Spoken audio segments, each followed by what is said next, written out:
প্রিয় দর্শক আসসালামু আলাইকুম। ঐশী অ্যান্ড সাবিয়া কিচেনে সবাইকে স্বাগতম। আজকে আমি তোমাদের তৈরি করে দেখাবো ম্যাঙ্গো আইসক্রিম। ঘরে থাকা সাধারণ উপকরণ দিয়ে এই আইসক্রিমটা তৈরি করা যায় আর তৈরি করে দীর্ঘদিন সংরক্ষণ করে রাখতে পারবে। খেতে কিন্তু ভীষণ মজার। এখন প্রচুর আম পাওয়া যায় বাজারে, আর এরকম মজার মজার আইসক্রিম তৈরি করে রেখে দিতে পারবে। আর এই ভ্যাপসা গরমে এরকম মজার মজার আইসক্রিম খেতে সবারই ভালো লাগে। রান্না করার পর যখন গলাটা শুকিয়ে যায় কিংবা বাহির থেকে আসার পর গলাটা শুকিয়ে যায়, তখন এরকম 1 কাপ আইসক্রিম সারাদিনের ক্লান্ত দূর করে দিতে পারবে। আর সেটা যদি হয় একেবারে ঘরে তৈরি হোমমেড ম্যাঙ্গো আইসক্রিম। তো চলো কিভাবে তৈরি করেছি এই আইসক্রিমটা। আইসক্রিম তৈরি করার জন্য আমি এখানে 1 কেজি গরুর দুধ নিচ্ছি, আর দুধটাকে প্রথমে জাল করে ঘন করে নিচ্ছি। দুধটা যত বেশি ঘন করা হবে আইসক্রিমটা খেতে কিন্তু ততটাই মজা হবে। তো আমি 1 কেজি দুধ জাল করে হাফ কেজির মতো করে নিচ্ছি।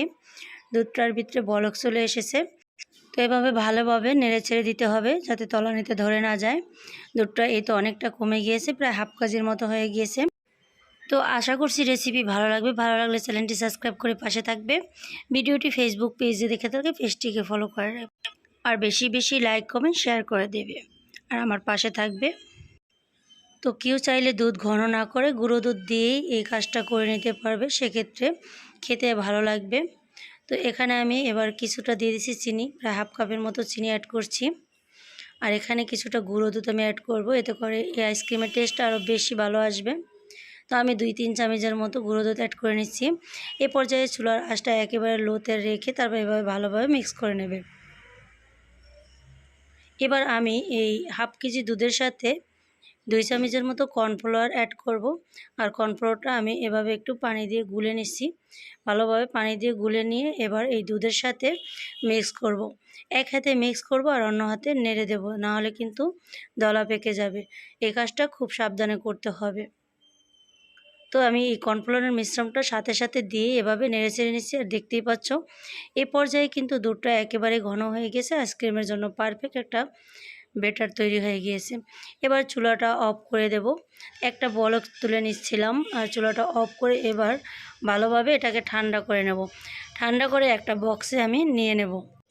আর এখানে আমি 1 কেজি পরিমাপের একটা বক্স নিয়ে নিচ্ছি, আর এই বক্সটার হাফ বক্স হয়েছে। এবার এটাকে ডিপ ফ্রিজে রেখে দেবো 7-8 ঘন্টার জন্য। 7-8 ঘন্টা পর এটা কিন্তু খুব ভালোভাবে জমে গিয়েছে, হালকা হালকা একটু নরম আছে। ওই পর্যায়ে এটাকে আমি একটা বাটিতে নিয়ে নেব, আর এটাকে আমি এবার বিট করে নেব। আর এটাকে এই পর্যায়ে একটু ভালোভাবে এভাবে কেটে নিতে হবে, না হলে কিন্তু বিট করতে একটু কষ্ট হবে। তো এই তো চামিচের সাহায্যে এভাবে একটু কেটে নিচ্ছি। এ পর্যায়ে আমি এরকম একটা ইলেকট্রিক বিটার দিয়ে এটাকে বিট করে নেব। তবে যাদের হাতের কাছে ইলেকট্রিক বিটার নেই তারা এই কাজটা ব্লেন্ডারেও করে নিতে পারবে। এ পর্যায়ে ব্লেন্ডারে করলে খুব বেশি ভলিউম বাড়বে না, তবে স্মুথ হবে। আর এটা ইলেকট্রিক বিটার দিয়ে করার কারণে এটা কিন্তু ফুলে ডাবল হয়ে যাবে, এর ভলিউমটা দ্বিগুণ হয়ে যাবে। তো প্রথমে মিডিয়াম স্পিডে এটাকে আমি বিট করব 4-5 মিনিট। 4-5 মিনিট পর আমি স্পিডটা বাড়িয়ে দেব। এবার ভালোভাবে এটাকে বিট করে নেব 10 মিনিটের মতো। আর 10 মিনিটের মধ্যেই কিন্তু এর ভলিউমটা বেড়ে দ্বিগুণ হয়ে যাবে। আর এই তো এ পর্যায়ে আমার আইসক্রিমটা বিট করা হয়ে গিয়েছে। এবার কিছুটা সাদা অংশ আইসক্রিমের আমি তুলে এভাবে একটা বক্সে রেখে দিচ্ছি, আর বাকি আইসক্রিমের ভিতরে আমি কিছুটা ম্যাঙ্গো বা আমের পিউরি নিয়ে নিচ্ছি। এই পিউরিটা আমি ব্লেন্ডারে করে নিচ্ছি, আর এখানে কালারের জন্য হালকা একটু ম্যাঙ্গো কালার বা ফ্লেভার অ্যাড করে নিচ্ছি। এতে করে কালারটা আরও বেশি সুন্দর আসবে। তো কেউ চাইলে এটা স্কিপ করতে পারবে, শুধু আম দিয়েই করে নিতে পারবে। আর এই পর্যায়ে আমটাকে আমি আবারও এর সাথে ভালোভাবে মিক্স করে নিচ্ছি। 2 মিনিটের মতো বিট করে আমি মিক্স করে নিচ্ছি।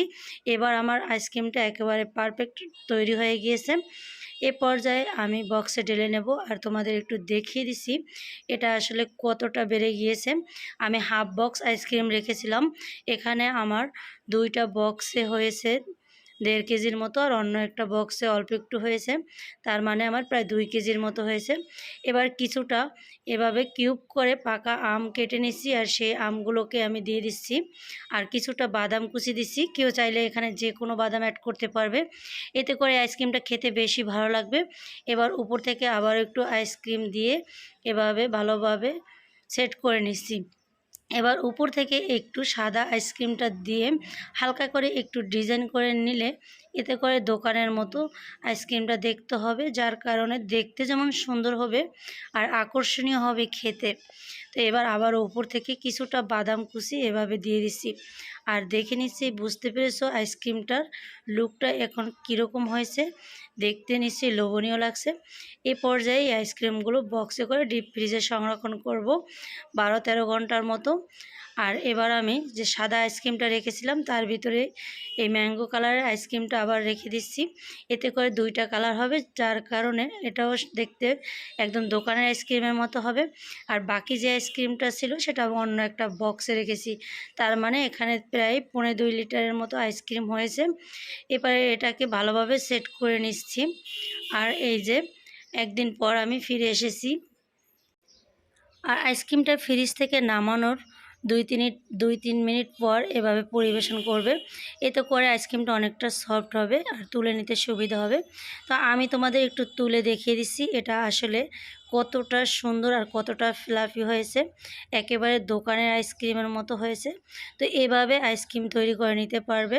আর এবার আমি একটু পরিবেশন করে দেখিয়ে দিচ্ছি এটা কতটা সুন্দর হয়েছে।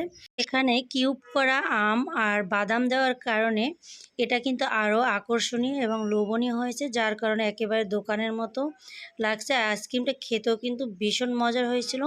তো এভাবে চাইলে খুব সহজেই ঘরে থাকা সাধারণ উপকরণ দিয়ে দোকানের মতো পারফেক্ট আইসক্রিম তৈরি করে দিতে পারবে, আর এই গরমে একেবারে এনজয় করতে পারবে। আর আসছে কোরবানির ঈদে অনেকেরই ছুটি থাকবে, বন্ধ থাকবে, তখন ঘরে বসে এরকম মজার মজার আইসক্রিম খেতে পারবে। গরম গরম খাবারের পর, মাংস পোলাও খাবারের পর, গরম গরম সব খাবারের পর একটু ঠান্ডা ঠান্ডা আইসক্রিম খেতে সবারই ভালো লাগে। তো এভাবে একবার হলো তৈরি করে দেখবে, খেতে কিন্তু ভীষণ মজার। আর ঘরে থাকা সাধারণ উপকরণ দিয়ে এত সুন্দর যে আইসক্রিম তৈরি করা যায় সেটা না দেখলে বিশ্বাস করবে না। তো সবাইকে ঈদের অগ্রিম শুভেচ্ছা জানিয়ে আজ এ পর্যন্ত বিদায় নিচ্ছি। আল্লাহ হাফেজ, দেখা হবে অন্য কোনো ভিডিওতে, সেই পর্যন্ত ভালো থাকবে।